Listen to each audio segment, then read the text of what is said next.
all do. We all have a testimony, and it's important that we tell our testimony because our testimony is how either somebody going through something we done been through, they done been through something, or else they gonna be going through something. So it is important that we tell our testimony. And right now I'm gonna ask you guys to just imagine being in a dark room. I'm not gonna be too long, but I just want y'all to imagine being in a big dark room. A dark room where you trying to feel your way through. I'm talking about where you in there and tripping over stuff. I'm not talking about a room where a little sunlight is coming. I'm talking about your eyes can't even adjust to that room. It's so dark. You're walking through that room and you're tripping over stuff. I mean, you didn't hit your pinky toe. How many people didn't hit their pinky toe up against the edge of the table because you forgot that it was there? That's true. In the dark. When you're in the dark, I'm talking about being in the dark. I'm talking about feeling your way through life. Feeling your way through life. That's how I was. That was my life. God delivered me. He healed me. He took me away from that. He gave me some light.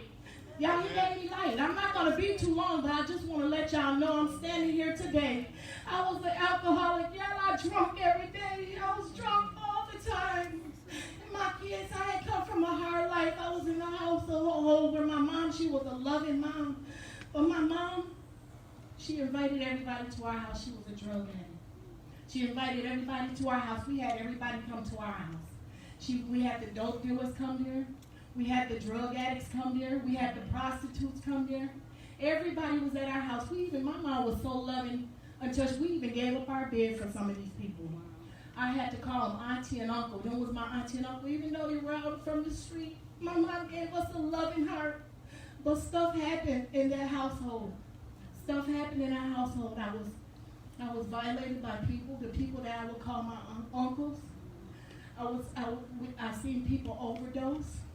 At 6 years old, I knew how to console a person who was going through seizures because they had been getting high for so long. I'm talking about a little kid now. Yeah. I'm talking about when a little kid has endured so much in their life, to the point to where you begin to grow up and your life begin to be so dark. I'm talking about when you're hurt, you're bitter. I'm talking about I left home when I was 15 years old with a man that was 22. I had 4 kids when I was 24. I'm going to try and make this as quick as possible. But I'm trying to tell you guys that it led me into a hard life, led me into alcoholism. I was on pills for a long time. I was just out there trying to feel my way through that darkness of that room of life. And I sat there and everything had come to a head when my mom ended up dying. My mom, she passed away. She left out the house, never returned. My dad, he had cancer, and I was already in the dark anyway. I had money, I had a house, I had a car.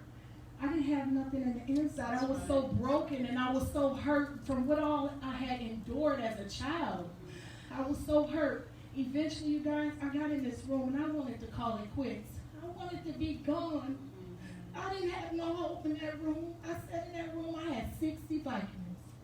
I wanted to call it quits. I wanted to be gone, Brother Greg. I didn't want to live no more. All that stuff had been added up that had went in my childhood, had been added up in my life. It had been weighed me down. I wanted to go. In that room, y'all, that dark room, and it was literally in a dark room. I took 5 Vikings and I drunk myself to sleep. I didn't want to wake up. I want to be gone.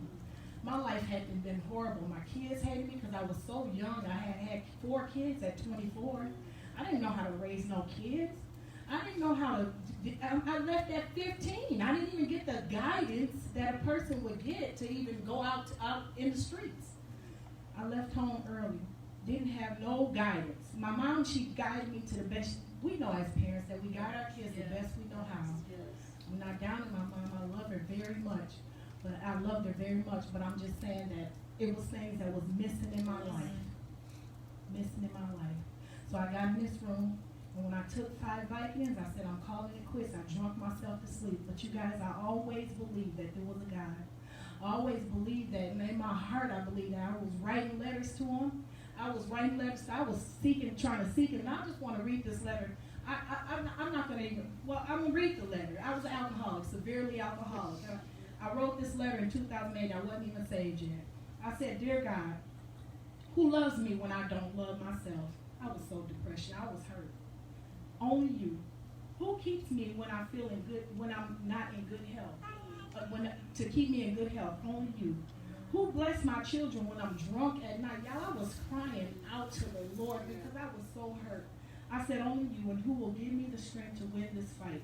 Alcoholism was what I was talking about, only you. God, only you will see me through as you do. And this was before I was saved. Y'all, when I got in this room, and I was about to commit suicide, like I said, I had everything that a person would want. I didn't have no inner peace. In that dark room, I seen Billy Graham on the TV. Thank God for Billy Graham. Hallelujah.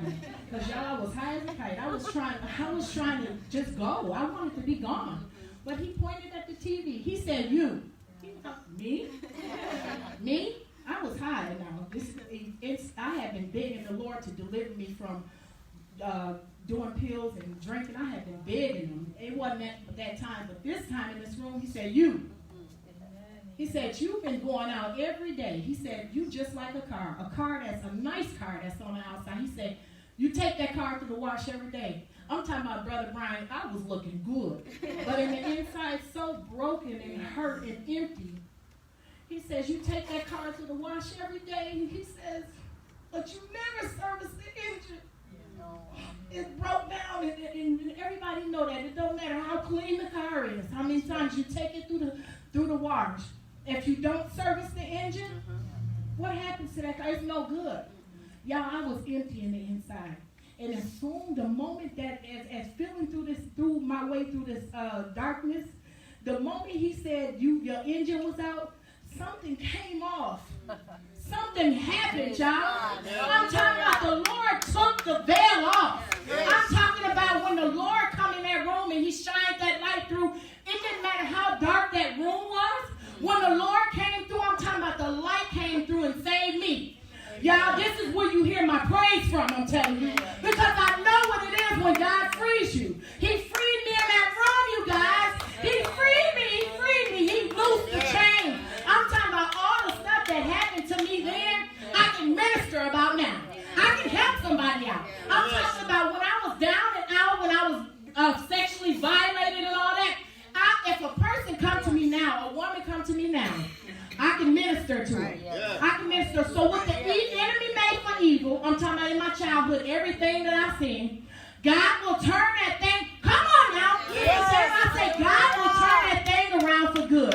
So I'm here to tell you that God will pull you up out of a pit. I'm talking about a pit that you wouldn't have never thought you could make it out of. And y'all, I might have took too long right now, but I'm just going to let you know that God is the light. He is the light. He is the light. And when he comes shining through, ain't no darkness that can override that light. I thank God for Jesus. Hallelujah. Hallelujah. I'm going to pass the mic. Thank you, Jesus. Hallelujah. I'm just grateful, y'all.